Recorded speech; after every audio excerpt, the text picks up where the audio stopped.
રમતગમત એ માત્ર મેડલ અને ટ્રોફીની સ્પર્ધા નથી, તે રાષ્ટ્રના આત્મવિશ્વાસ, સંકલ્પ અને એકતાનું પ્રતીક છે. જ્યારે ભારતીય ખેલાડીઓ વિશ્વના મેદાનમાં ડંકો વગાડે છે, ત્યારે તે જીત એ માત્ર વ્યક્તિગત વિજય નથી હોતો, પરંતુ સમગ્ર દેશ માટે એક ગૌરવની ક્ષણ બનતી હોય છે. નમસ્કાર, હું હિતાંશ. આજની વિશેષ ચર્ચામાં આપનું હાર્દિક સ્વાગત છે. મિત્રો, સ્કોટલેન્ડના ગ્લાસગોમાં 23 જુલાઈથી 2 ઓગસ્ટ સુધી યોજાયેલી કોમનવેલ્થ ગેમ્સ 2026 હમણાં જ સમાપ્ત થઈ. ભારતીય ખેલાડીઓએ અદ્ભુત પ્રદર્શન કરીને કુલ 39 મેડલ સાથે ચોથું સ્થાન મેળવ્યું. બોક્સિંગમાં ભારતે 7 સુવર્ણ મેડલ સહિત 10 મેડલ જીતીને ડંકો વગાડ્યો, તો વેઇટ લિફ્ટિંગમાં મીરાબાઈ ચાનુએ ત્રીજી વખત સતત સુવર્ણ મેડલ જીતીને ઇતિહાસ રચ્યો છે. અને હવે બધાની નજર 2030માં અમદાવાદમાં યોજાનારી સદીની કોમનવેલ્થ ગેમ્સ પર બધાએ નજર ટકટકાઈને બેઠા છે. આજની ચર્ચામાં આપણી સાથે શ્રી અશોકભાઈ મિસ્ત્રી, જેઓ અનુભવી સ્પોર્ટ્સ જર્નાલિસ્ટ છે. તેઓ લાંબા સમયથી રમતગમતના ક્ષેત્રમાં લેખન અને વિશ્લેષણ કરી રહ્યા છે અને ભારતીય રમતગમતની ઊંડી સમજ ધરાવે છે. ખૂબ ખૂબ સ્વાગત છે અશોકભાઈ આપનું દૂરદર્શનના સ્ટુડિયોમાં. Thank you so much.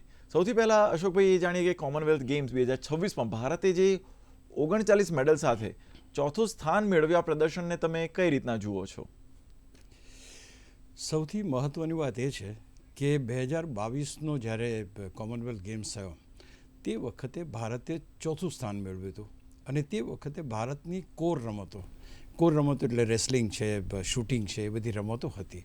છતાં પણ ચોથા ક્રમે ભારત હતું. મેડલ 60 હતા. આ વખતે ભલે મેડલ્સ 39 છે, તે છતાં પણ કોમનવેલ્થ ગેમ્સમાં ભારત પોતાનો ચોથો ક્રમ જાળવવામાં સફળ થયું છે. ઇટ મીન્સ કે ભારતના ખેલાડીઓએ જીતેલા મેડલ્સ ઇઝ ઇક્વલ ટુ 2022માં જીતેલા મેડલ્સ કહી શકાય.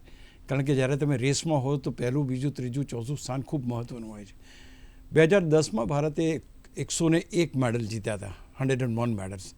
અને દર વખતે તમે જોવા જાઓ તો આપણા સારામાં સારા મેડલ્સ હોય છે. પણ આ પર્ટિક્યુલર કોમનવેલ્થ ગેમ્સમાં ગ્લાસગોમાં માત્ર 10 જ રમતોનો સમાવેશ કરવામાં આવ્યો હતો, જેમાં ભારતની કોર રમતો શૂટિંગ અને રેસલિંગ, કે જેના આપણે 45% medals, 45% of the total medals received are from these two games. આ ગેમમાંથી હતા. એ ગેમનો સમાવેશ કરવામાં આવ્યો નહોતો. માત્ર 10 જ રમતોનો સમાવેશ હતો. એમાં જે 2-3 રમતો એવી હતી કે જેમાં આપણે એટલું બધું સારું નથી કરતા, પણ તે છતાંય જે બાકીના ખેલાડીઓ, એટલે કે બોક્સિંગની તમે વાત કરી, વેઇટલિફ્ટિંગની વાત કરી, જુડો, એની અંદર બહુ એથ્લેટિક્સ બહુ સારું પ્રદર્શન કર્યું. તો આ બધા ખેલાડીઓએ ડેફિનેટલી એમ કહી શકાય કે એક જબરદસ્ત અંદાજથી રમ્યા. They won the gold medals. કારણ કે ક્રમ જ્યારે તમે જોતા હો 1, 2, 3, 4 જ્યારે આવે ત્યારે એમાં ગોલ્ડ મેડલ્સનો જ એની જે ગણતરી થાય છે. સિલ્વર અને બ્રોન્ઝ મેડલ્સની એટલી ગણતરી થતી નથી. So we have won enough gold medals to retain number 4 place. એટલે આ એક બહુ મહત્ત્વની છે કે ચોથા ક્રમે રહેવા માટે ભારતે જીતવાના જે મેડલ્સ હોય એમાં ગોલ્ડ મેડલની સંખ્યા એટલી ચોક્કસ છે કે જેથી કરીને આપણે સ્થાન જાય. એક્સલન્ટ પ્રદર્શન એટલા માટે કહું છું, we have sent only 121 players, જે ગયા વખતે 210 હતા. ગયા વખતે 19 રમતો હતી, આ વખતે 10 રમતો હતી. બટ તે છતાંય 121 જણાએ પણ એવું જબરજસ્ત કામ કર્યું કે જે 2022માં થયું હતું. એ પ્રકારનો ભારતનો ક્રમ રહ્યો. એ સૌથી મહત્ત્વની બાબત મારી દૃષ્ટિએ કહી શકાય. જી અશોકભાઈ, જોઈએ કે આ વખતે તમે જે પ્રકારે ઉલ્લેખ કર્યો કે 10 જ રમત હતી, તો એનું જે એક આખું માળખું થતું હોય કોમનવેલ્થ ગેમ્સ, એનો ઇતિહાસ શું રહ્યો અને આવો ચેન્જ કેમ કરવામાં આવતો હોય છે? કઈ રીતના એ સ્ટાર્ટ થઈ હતી? બહુ સાચો તમે સવાલ પૂછ્યો. કારણ કે કોમનવેલ્થ ગેમ્સ એટલે કે ઇંગ્લેન્ડના તાબા હેઠળના જે દેશો હતા એમની રમત, અને ત્યાર પછી બીજા દેશો અથવા તો ટીમો ઉમેરવામાં પણ આવી. પણ મોટાભાગે એ દેશો અહીંયા ભાગ લે છે. બીજી વાત, રમતોની તમે વાત કરી તો કોમનવેલ્થ ફેડરેશનમાં પહેલાં લગભગ ફિનાન્શિયલી જે બી કંઈ હતું એ that England use to play અને to pay and all that. પણ ત્યાર પછી ધીમે ધીમે ત્યાંથી જેમ કટ થતો ગયો, જે પૈસા આવતા હોય, ત્યાર પછી માત્ર 2 જ રમતો એમણે કમ્પલસરી રમતો તરીકે જાહેર કરી. કોમનવેલ્થ ફેડરેશને માત્ર 2 જ રમતો, એ રમતો છે એથ્લેટિક્સ અને સ્વિમિંગ. આ 2 રમતો સિવાયની બીજી 40 કે 50 અન્ય રમતો છે જે એપ્રુવડ છે. It has been approved by the Commonwealth federation.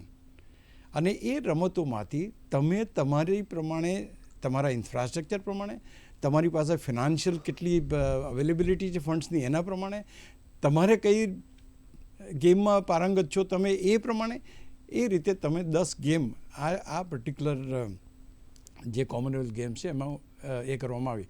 એટલે 2 કોર રમત અને બાકીની જે તમામ રમતો છે એ એવી રમતો હતી કે જેમાં ઘણામાં ભારતનું પ્રભુત્વ એટલું નથી. 4x4 બાસ્કેટબોલ છે કે બીજી કોઈ જે બાબતો છે. તો હું માનું છું કે અહીં આગળ રમતોની હવે આપણે let us go straight to 2030માં જ્યારે આપણે અહીંયા આવશે ત્યારે we will have our core games. અને આપણી જ્યારે કોર રમતો હશે એટલે કે શૂટિંગ, રેસલિંગ અને આર્ચરી, આ 3 રમતો હશે એટલે ભારત જે રીતે અત્યારે મેડલ્સ 39 મેડલ્સ આવ્યા છે, જે ગયા વખતે 60 હતા, જે 2010માં 101 હતા, now will be able to see the same medals even at that time.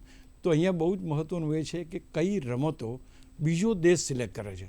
તમે હો તો તમારી રીતે સિલેક્ટ કરશો, પણ બીજા દેશ પાછળ એનું ઇન્ફ્રાસ્ટ્રક્ચર ના હોય, એટલા પૈસા એની પાસે ખર્ચી ના શકતો હોય, તો એ રમતો એ ડ્રોપ કરે છે. અને એ ડ્રોપ કરે એમાં ભારતને નુકસાન જાય છે. કારણ કે ભારતની દરેક દેશની એવી રમત, અમુક જ દેશો એવા છે કે જે દરેકમાં મેડલ જીતતા હોય છે, દેટ ઇઝ સેકન્ડરી. પણ આપણે જ્યારે વાત કરતા હોય તો આપણે એમ ચોક્કસ કહીએ કે ભાઈ આ 2 રમતોમાં આપણા મેડલ્સ વધાર્યા. તો ભારત જ્યારે ભારત સિવાયના દેશોમાં રમતું હોય તે વખતે આ પર્ટિક્યુલર પ્રોબ્લેમ ફેસ કરવો પડે છે. કોઈ ફાઇનાન્શિયલી સ્ટ્રોંગ દેશ હોય તો એ બધી રમતો લે છે, એવું નથી કે નથી લેતા. But if it is not so, તો ધારો કે 19ને બદલે 10 રમત થઈ ગઈ, 10માંથી તમારી કોર રમતો છે નહીં, તો તમારા જે મેડલ્સ છે એ ડ્રોપ થાય. પણ એ વખતે હું માનું છું કે આની પહેલાં જ્યારે બી ચર્ચા થતી હતી ને ત્યારે શૂટિંગની ને રેસલિંગની થતી હતી, because we use to gate lot of medals from there. આ વખતે પહેલી વાર લોકો બોક્સિંગની વાત કરે છે, એથ્લેટિક્સની વાત કરે છે, જુડોની વાત કરે છે. ધીસ ઇઝ સમથિંગ ન્યૂ અને આ જરૂરી હતી. તો that is how we can say કે આ રમતોમાં પણ ભારતના ખેલાડીઓ જબરજસ્ત અંદાજથી રમે છે અને ભારતને મેડલ્સ અપાવે છે. આ વખતે પેલી ગેમ 2 નથી એટલે આ બધા મેડલ્સ આપણે હાઇલાઇટ્સ થયા છે. રાઈટ. અશોકભાઈ, આપણે જોઈએ કે બોક્સિંગમાં ભારતે આ વખતે 7 ગોલ્ડ મેડલ તેને મળ્યા છે. આ સફળતા પાછળનું કારણ શું જુઓ છો આપ? સી, બેઝિકલી બોક્સિંગ એક એવી રમત છે કે જેમાં આપણે દર વખતે મેડલ્સ મળે છે. Means it is our core રમત, જેને કહી શકાય કે બોક્સિંગની અંદર આપણી પાસે સારા બોક્સર્સ છે. અને એ જ પ્રમાણે આ વખતે પણ બોક્સિંગમાં સારું પ્રદર્શન કર્યું છે. અનફોર્ચ્યુનેટલી અગેન મેં કહ્યું એ પ્રમાણે કે this was not been highlighted earlier. કારણ કે 2-3 રમતો એવી હતી કે જેમાં બહુ જ મેડલ આવે, કોઈમાં 10 ગોલ્ડ 15 ગોલ્ડ આવ્યો હોય, કોઈમાં 10 ગોલ્ડ હોય. એટલે આ જે ગોલ્ડ મેડલ્સની આપણી ચર્ચા નહોતી થતી. Now we are discussing because એક જ દિવસમાં, અને એ બી તમને કહું, it has come only in 1 day. એક જ દિવસમાં તમામ મેડલ્સ ભારતે જીત્યા છે. હિસ્ટોરિક કહેવાય, કારણ કે આ પ્રકારનું પ્રદર્શન નો ડાઉટ આની આગળ પણ આપણે મેડલ જીત્યા છીએ. એવું નથી કે બોક્સિંગ પહેલી વાર આપણે મેડલ જીત્યા છે. બોક્સિંગનું ઇન્ફ્રાસ્ટ્રક્ચર ભારતમાં અમુક જગ્યાએ અમુક પોકેટ્સની અંદર છે અને એ પ્રમાણે આપણે એ દિશામાં કામ પણ કરીએ. બીજું, અત્યારની પરિસ્થિતિની અંદર ગવર્મેન્ટ મશીનરીઝ જે છે that is helping everybody out. એટલે તમામ રમતો માટેનું ઇન્ફ્રાસ્ટ્રક્ચર અને એમને મળતી સવલતો, ફોરેનના કોચ તમારે જોઈએ અવેલેબલ છે, તમારે ફોરેન જવું છે અવેલેબલ છે. આ બધી, અને બીજી સૌથી મહત્ત્વની વાત, તમે આજે ઇનામ જીતો છો એ ઇનામ તમને તરત જ આપી દેવામાં, this is one of the very big factor કે તરત તમને ચેક મળી જાય છે. સો અથવા તો તમારા ખાતામાં જમા થાય. તો ઓલ ધીસ થિંગ્સ, આ દરેક વસ્તુથી લોકો રમતગમત પ્રત્યે આકર્ષાયા છે. નોટ ઓનલી દેટ, એમાં કેરિયર બનાવવાની પણ વાત કરે છે. આ બધી પહેલાં આપણે ખેલ મહાકુંભ જ્યારે અહીંયા શરૂ થયો તો એક શરૂઆત હતી, અને એ શરૂઆત આટલા મોટા એક જેને કહેવાય ને કે એક મુવમેન્ટ, ચળવળ જે ચાલી છે કે ભાઈ આપણે સ્પોર્ટ્સમાં એક, that is what is a gain. આટલા બધા વર્ષોનો પરિશ્રમ જે થયો છે એ ખેલ મહાકુંભ છે, ત્યાર પછીના જે એને લગતા છે યુનિવર્સિટી ગેમ્સ તમે જુઓ કે ઓલ ઇન્ડિયાના જેટલા પણ કોમ્પિટિશન્સ હો, આ બધી વસ્તુ ગ્રેજ્યુઅલી જાય છે અને એવરીથિંગ ઇઝ રીચિંગ ધેર. એટલે સૌથી મહત્ત્વની વાત ઇન્ફ્રાસ્ટ્રક્ચર અને સપોર્ટ. આ સપોર્ટ સરકાર તરફથી અને એસોસિએશન તરફથી, બંને તરફથી. તમને યાદ હોય તો થોડા દિવસ પહેલાં ગુજરાત સરકારે એક MOU કર્યું હતું. એ જે એસોસિએશન છે એની સાથે. તો હવે પહેલાં એવું હતું કે એસોસિએશન અલગ હોય, સરકાર કે અલગ. હવે નાવ ઇટ ઇઝ વન. અને એમની જે ટુર્નામેન્ટ, જે ઇન્ટરનેશનલ ટુર્નામેન્ટ, નેશનલ ટુર્નામેન્ટ આવે, એના ફંડિંગ અથવા તો એમને પૈસાની જરૂર હોય, that is Bing given. So now it is hand to hand. અને એસોસિએશન અને સરકાર એ તમામ સહિયારા પ્રયાસ કરે છે. એટલા માટે વિવિધ રમતોમાં boxing is one of them. વિવિધ રમતોમાં આપણે સારું પ્રદર્શન કરીએ છીએ. બોક્સિંગ આની પહેલાં પણ આટલા જ મેડલ્સ અપાવતું હતું, લેટેસ્ટ એક્સેપ્ટ દેટ. પણ આ વખતે હાઇલાઇટ એટલે છે ઓલ ધીસ મેડલ્સ કેમ in one day, that is one thing. અને 7 ગોલ્ડ મેડલ સીધા. આ 7 ગોલ્ડ મેડલ છે, ભારતનો આખો નકશો બદલી કાઢ્યો. It has gone right on top slot number 4. આ સ્લોટ પર પહોંચવા માટે બોક્સિંગે આ વખતે મહત્વનું કામ કર્યું છે.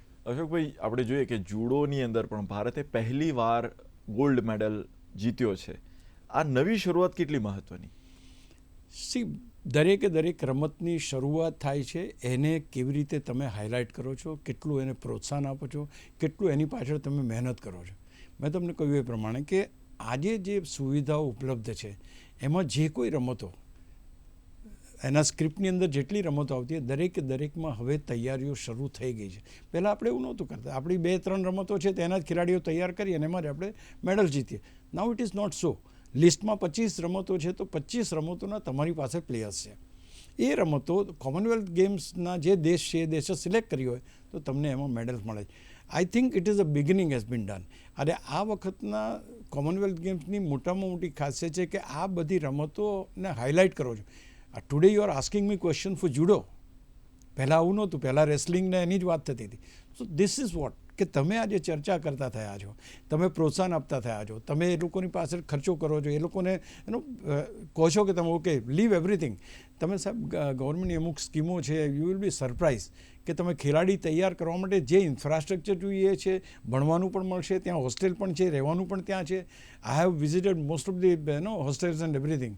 It is tremendous. Only the thing કે તમારે રાઇટ જગ્યાએ રાઇટ વ્યક્તિની સાથે ત્યાં આગળ એન્ટ્રી લેવાની છે. સો આઈ થિંક દરેક રમત જુડો આમાં શું થાય, જ્યારે આ બધી રમતોમાં આપણે પ્રાવીણ્ય મેળવીએ છીએ એનો ફાયદો આપણને શું થાય કે જ્યારે રેસલિંગ અને શૂટિંગ આ 2 રમતો ના હોય ને બીજી જગ્યાએ કોમનવેલ્થ ગેમ્સ રમાતી હોય ત્યારે આપણને આ રમતો સાચવી લે છે. They give us that proud moments. અને એ બહુ અગત્ય. અને આજે this time we have highlighted judo players like anything. બધે ચર્ચા થાય છે જુડોની, કારણ કે 4 મેડલ્સ, 2 ગોલ્ડ મેડલ છે એની અંદર. તો આઈ થિંક જે રમતો પાછળ તમે ખરેખર, અને મેં કહ્યું એ પ્રમાણે કે એસોસિએશન્સ અને સરકાર, પહેલાં એવું હતું કે તમારે કોઈ રમતને ઓર્ગેનાઇઝ કરવી હોય, ચલો નેશનલ ટુર્નામેન્ટ, ઇન્ટરનેશનલ ટુર્નામેન્ટ, તમારી પાસે ઇન્ફ્રાસ્ટ્રક્ચર ક્યાં હતું? આજે તમે જુઓ તમારી પાસે નારણપુરામાં જે કોમ્પ્લેક્સ બન્યું છે, વીર સાવરકર સ્પોર્ટ્સ કોમ્પ્લેક્સ, અફલાતૂન. વિશ્વના તમામ ખેલાડીઓ આવીને એવરીબડી હેઝ એપ્રિશિએટેડ દેટ. હવે જો આ પ્રકારનું ઇન્ફ્રાસ્ટ્રક્ચર હોય, સરકારનો આટલો સપોર્ટ હોય તો દરેક રમતો, ત્યાં તો ઇન્ડોર રમતો બધી જ ત્યાં રમાશે. તો આ એક વસ્તુ મહત્ત્વની છે કે તમે એને સપોર્ટ કરો તો તમને મેડલ્સ ચોક્કસ મળશે. અને આ બધી રમતોમાં ભારતે મોટા પ્રયત્નો કર્યા નથી. Now we are doing it because now we are spreading our wings. આપણને એમ થયું કે આ રમતોમાં પણ મેડલ્સ મેળવી શકીએ છીએ, તો we are spreading our wings in that. Right. Ashokbhai, આપણે જોઈએ કે જે રીતના એક સ્પોર્ટ્સ એક બહુ લાંબા ગાળાની એક પ્રક્રિયા રહેતી, તમારે લાગેલા રહેવું પડતું હોય. આજે પહેલાં એક તબક્કો એવો હતો, એક સમય એવો હતો કે જ્યારે બાળકે ભાઈ મારે રમવું છે, તેના માતા પિતા એવું કે છાનો વાનો ભણવા બેસ, બરાબર. તો આમાંથી કે ભાઈ હવે સ્પોર્ટ્સ કરિયરની અંદર જીવન બદલાય છે, કરિયર કેળવાય છે, તો એ માહોલ કઈ રીતના બદલાયો છે? આપ શું માનો છો? અને આગળ જતાં કેવા રીતના માહોલ અથવા માતા પિતાએ પોતાના બાળકને જો આવી રીતના સ્પોર્ટ્સની અંદર ઇન્ટરેસ્ટ હોય તો કેવી રીતના એને કેળવવો જોઈએ? માતા પિતાની સિદ્ધતા કઈ રીતના કેળવી શકાય? સૌથી પહેલી વાત છે, બહુ સરસ સવાલ કર્યો, કારણ કે પહેલાં તો એવું હતું કે ભાઈ ગુજરાતની વાત કરીએ આપણે, ગુજરાતમાં ખેલાડીઓ બહુ ઓછા તૈયાર થાય છે. એનું કારણ એ છે 10મું આવે એટલે બધું મૂકી દો, ચલો 10માની તૈયારી કરો, 12માની તૈયારી કરો. નાવ ધીસ, તમે નાનપણથી ખેલાડી તૈયાર કરો છો, કોચિંગ લે છે, આ છે તે, 10માં તમે બધું બંધ કરતો છો. તમે એને કહો છો 2 વર્ષ આખું ભણ અને શાંતિથી તારું એ સંભાળ. ના, એ વખતે શું થાય, તમે 1-1.5 વર્ષ તદ્દન ના રમો અને એ particular phase of your life is something to continue, not to stop. અને તે જ વખતે રમતો બંધ. હવે ઇન્ફ્રાસ્ટ્રક્ચરની મેં વાત કરી, એનાથી સાથે સાથે એક ખેલાડી ખેલ મહાકુંભમાં ભાગ લે છે. એ ખેલ મહાકુંભમાં ભાગ લેનાર ખેલાડી ગોલ્ડ મેડલ જીતે છે, તો એ ખેલાડીને તૈયાર કરવા માટે સરકાર તરફથી એક્સ એમાઉન્ટ આપવામાં આવે છે દર મહિને. એટલે મા બાપને જે ખર્ચો છે, ખવડાવ પીવડાવવાનો ખર્ચો હોય એટલો જ, બાકી ન્યુટ્રિશનથી માંડીને સાધનો, આ તે બધી વસ્તુ તમે એ ફંડમાંથી તમને દર મહિને જે પૈસા આપે છે એમાંથી તમે એને લાવી આપી શકો છો. એટલે મા બાપ પર વધારાનો લોડ અત્યારે પડતો નથી. That's number one. બીજી વસ્તુ એ છે, તમે આમાં જીત્યા એટલે આ મળ્યું. સ્કૂલ લેવલે તમે સ્કૂલોની હરીફાઈ છે એમાં તમે જીતો, you are getting the prizes. University લેવલે તમે જીતો, નેશનલ લેવલે તમે જીતો, ઇન્ટરનેશનલ લેવલે જીતો. તો દરેકમાં સરકારે એક માળખું બનાવ્યું છે. માળખા પ્રમાણે એટલા રૂપિયા એ વ્યક્તિને મળી જાય છે. તો પહેલી વસ્તુ એ કે કેરિયરની વાત કરીએ. તમારી વાત બિલકુલ સાચી છે. હમણાં આદિલ સુમારીવાલા સાથે મારી ચર્ચા થતી હતી. તો એમણે કહ્યું કે એક એથ્લેટને તૈયાર કરવા માટે 10 વર્ષનો સમય લાગે છે. એમણે બહુ બીજી સરસ વાત કરી કે વિમેન્સ આર વેરી પાવરફુલ. તમને બીજો આનો ઉલ્લેખ કરી દઉં કે આ વખતે જે મેડલ જીત્યા છે એમાં women's have won more medals than men. આ એક મહત્ત્વની વાત છે. તો એમણે એમ કહ્યું કે is the president of Indian athletic federation. એમણે એમ કહ્યું કે છોકરીઓ તૈયાર થાય છે પણ પછી એક સમય આવે એટલે કે નહીં ભાઈ એના તો લગ્ન કરાવી દેવા પડશે, મેરેજ કરાવી દેવા પડશે. So the prepared players are going away. એટલે સૌથી મોટી વાત છે ને ભાઈ રિટેન કરવો. તમે કઈ રીતે રિટેન કરો છો, દેટ ઇઝ વેરી ઇમ્પોર્ટન્ટ. એટલે તમારે એમને એ રિટેન કરવા માટે જે વસ્તુ જોઈતી હોય એ તમે એમને આપો કે જેથી કરીને એ કહે કે ઓકે હું એક સ્પોર્ટ્સમેન બનીશ. તમારે ક્યાંક ને ક્યાંક તો સેક્રિફાઈસ આપવું પડશે. તમે કોઈ ભણતરનું સેક્રિફાઈસ જરૂરી નથી. દર વખતે આપણે નોર્મલ કેસમાં મારો છોકરો ડૉક્ટર બને, મારો છોકરો એન્જિનિયર બને, પણ કોઈક તો એમ કહે ને કે મારો છોકરો એથ્લેટ બને. એ સમય આવી ગયો છે. આજે મા બાપ ઉપર ભાર વધતો નથી એટલે મા બાપ એક્સેપ્ટ કરવા તૈયાર થાય કે હા રમત રમાડી શકાય. એક ખેલાડી થાય એને કોઈ દિવસ 5,000, 25,000, લાખ રૂપિયાનો એવોર્ડ મળે. I think things are happening. તો પહેલાં જેમ કહેવાતું તો રખડ કરે છે, બહાર રમ કરે છે, એવું નથી હવે. નાવ ઇફ દે આર ચેનલ. અચ્છા, મા બાપની ફરજ શું છે? પહેલી વસ્તુ એ છે કે તમારા છોકરાને કઈ રમતમાં રુચિ છે એ નક્કી કરો. શરૂઆતમાં બધી જ રમતો રમવા દો એને. તમને એમ લાગશે કે ના આમાં વધારે છોકરો એ કરે છે, એને એમાં પ્રોસ્પર થવા દો. સ્કૂલ લેવલે રમાડો, કોલેજ લેવલે રમાડો, ખેલ મહાકુંભ જેવી સ્પર્ધામાં રમાડો. Associations are now they are calling the people. વિવિધ ટુર્નામેન્ટ્સની અંદર રમાડો. હમણાં જ ગુજરાત સ્ટેટ એસોસિએશનની, ગુજરાત સ્ટેટ ફૂટબોલ એસોસિએશનની ઇન્ટર ડિસ્ટ્રિક્ટની જુનિયર ખેલાડીઓની, હવે વિચાર કરો જુનિયર ખેલાડી એ ઇન્ટર ડિસ્ટ્રિક્ટની કોમ્પિટિશનમાં ભાગ લે છે. કેટલી ઉંમરથી એની? તો એ રીતે હવે આ શરૂ થયું. અને દેટ ટુ લગભગ કેટલી બધી ટીમો હતી અને એ બધી ટીમો વચ્ચે આખી ટુર્નામેન્ટ ચાલી અઠવાડિયું. તો એ જ પ્રમાણે ટેબલ ટેનિસમાં છે, એ જ પ્રમાણે બેડમિન્ટનમાં છે. કારણ કે સરકાર સવલતો આપે છે અને એસોસિએશનને વ્યવસ્થા આપે છે. They are organising more and more tournaments. જેટલી સૌથી વધારે ટુર્નામેન્ટ્સ એટલા વધારે સારા પ્લેયર શોધવા. આપણે કેમ કહીએ છીએ આઈપીએલમાંથી 10 ખેલાડીઓ દર વર્ષે તૈયાર થાય છે because it is consistent. It is bin played every year. તમને 10 ખેલાડીઓ ત્યાંથી મળે. એ જ પ્રમાણે આ જેટલી બધી રેન્કિંગ ટુર્નામેન્ટ ટેબલ ટેનિસની જે ટેનિસ છે, I think all of them are doing a great job by એ બધા ખેલાડીઓને તૈયાર કરે નાનપણથી. જી અશોકભાઈ, આપણે જોઈએ કે ગ્લાસગોની અંદર આ વખતે જે પ્રકારની ગેમ્સ અલગ અલગ રમાઈ, આ વખતે ખેલાડીઓ એક તો ઓછા મોકલવામાં આવ્યા, પરંતુ ભારતીય ખેલાડીઓએ એવા કયા પ્રકારના ચેલેન્જીસનો સામનો કર્યો હોય એવું આપને લાગે છે?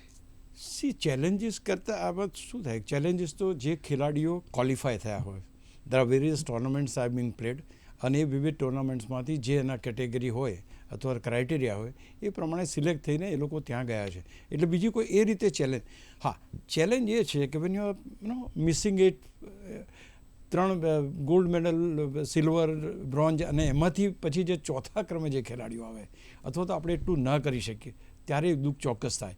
કે એવા ઘણા ખેલાડીઓ છે કે જે ચોથો 5મો ક્રમ જેમનો આવ્યો, they were not able to get the medals. તો એ વખતે આપણને દુઃખ ચોક્કસ થાય. પણ ચેલેન્જીસ ઇન ફેક્ટ એકચ્યુઅલી જોવા જાવ તો એવી ચેલેન્જીસ નથી, કારણ કે પ્લેયર્સ ઓછા જે મોકલ્યા છે એનું કારણ તો રમત ઓછી છે. આ ધારો કે હોકીની ટીમ મોકલવાની તો હોકીના કેટલા બધા ખેલાડીઓ એક સંગાતે મોકલવાના થાય. તો એ રીતે ધારો કે 2030માં ક્રિકેટ આવવાની છે અમદાવાદમાં, જ્યારે રમવાની તો અમદાવાદની બધી ટીમના 11 તો પ્લેયર હોય જેટલા દેશો ભાગ લેશે એના. તો એ રીતે તમે ખેલાડીઓ ઓછા વધતા થાય. પણ અહીં આગળ હું માનું છું કે કોઈ ચેલેન્જ જેવું ખાસ જોવા મળ્યું નથી. અશોકભાઈ, 2030ની અંદર અમદાવાદની અંદર કોમનવેલ્થ ગેમ્સ યોજાવાની છે, તો આ યજમાનીનું મહત્વ શું છે? આપને શું લાગે છે? યજમાનીનું મહત્ત્વ એ છે કે તમે વિશ્વના એવા દેશોની હરોળમાં બેસો છો કે જે દેશો પાસે ઇન્ફ્રાસ્ટ્રક્ચર છે, જે દેશો પાસે વ્યવસ્થાઓ છે, જે દેશો પાસે આ પ્રકારના આયોજન કરવાની ક્ષમતા છે. આજે અત્યારે ગ્લાસગોની જ વાત કરી, 10 રમતો, અમદાવાદમાં રમાશે તો 19 રમતો, 18થી 19 રમતોની વાત. So this shows that we are better than the other countries. બીજું, આજે એની સાથે જોડાયેલા ધંધા રોજગારની એની આપણે વાત નથી કરતા, પણ તે છતાં આખા દુનિયાના દેશો જે છે એ અહીંયા આવશે અને એ અહીંયા આવીને રમશે. એટલે અચ્છા, અહીંના જેટલા સ્ટેડિયમ્સ અત્યારે બન્યા છે ને જેટલા બની રહ્યા છે એ બધા જે એકવાર બની ગયા પછી કોમનવેલ્થ ગેમ્સ પૂરી થયા પછી એ તો અહીંયા ને અહીંયા જ રહેશે. એટલે આપણે એ એન્શ્યોર કરવાનું છે કે એ સ્ટેડિયમ બન્યા પછી, કોમનવેલ્થ ગેમ્સ પત્યા પછી પણ જે અભિયાન છે આપણું, એ અભિયાન યથાવત રહેવું જોઈએ, કારણ કે હવે આપણે ઓલિમ્પિક્સની પણ વાત કરી રહ્યા છીએ.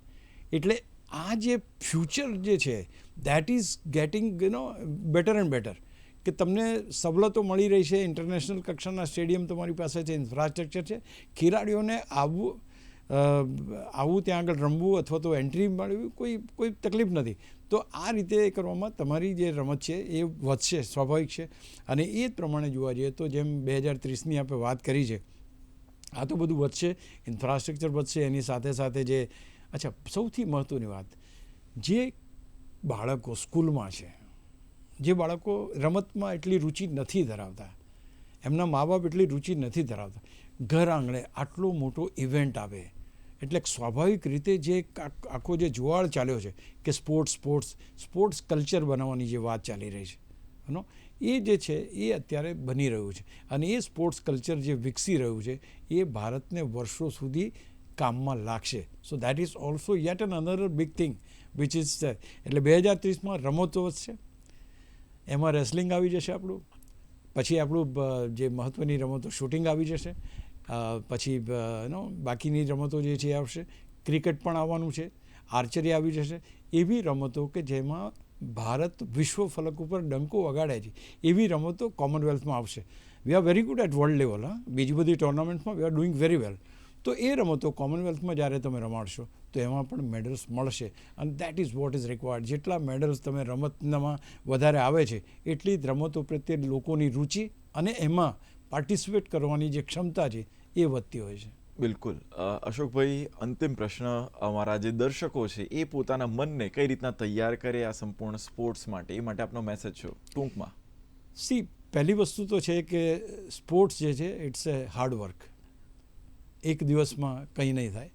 એટલે તમે કાંકરિયાને 4 રાઉન્ડ મારતા હોય તો that really doesn't mean that you are a sports person. But yes, એક કલ્ચર જો નાનપણથી મા બાપ માટે ખાસ મેસેજ છે કે તમારો છોકરો જો કોઈ પણ રમતમાં થોડું ઘણું પણ એને ઇન્ટરેસ્ટ બતાવતો હોય, લેટ હિમ ડેવલપ. અત્યારે તમે 5 વર્ષના બાળકથી માંડીને 70 વર્ષના વ્યક્તિ સુધી તમામ જગ્યાએ ઇન્ફ્રાસ્ટ્રક્ચર છે કે તમે એને તાલીમ અપાવી શકો છો. ખર્ચો નથી. ખર્ચો અત્યારે સરકાર અથવા તો association they are trying very hard. એ વસ્તુ અલગ છે કે તમારે બેટ આપણે લેવા જઈએ તો 500 રૂપિયાનું અને 5000નું આવે, દેટ ઇઝ ડિફરન્ટ. પણ અધરવાઇઝ એઝ ફાર એઝ લોકોના ભાગ લેવાની વાત છે તો આઈ થિંક બાળકો માટે આ શ્રેષ્ઠ સમય છે. અત્યારથી એમને નાખો. હું માનું છું કે ઓલિમ્પિક્સ આપણે જ્યારે આવશે we will have a better sportsman in coming future. બિલકુલ. અશોકભાઈ, ખૂબ ખૂબ આભાર. Thank you so much. તો આજની વાત ઉપરથી એટલું તો પાક્કું છે કે ગ્લાસગોની અંદર જે રીતના ભારતના ખેલાડીઓ પોતાનું દમખમ બતાવ્યું, આપણે પણ આપણી આસપાસના જો આવા યુવા સાથીઓ હોય તો એમને પ્રોત્સાહિત કરીને જરૂરથી રમત માટે, સ્પોર્ટ્સ માટે મોટિવેટ કરી શકીએ છીએ. નેક્સ્ટ એપિસોડમાં ફરી મળીશું આવી જ ઇન્ટરેસ્ટિંગ વાતો સાથે. ત્યાં સુધી રજા આપશો. નમસ્કાર.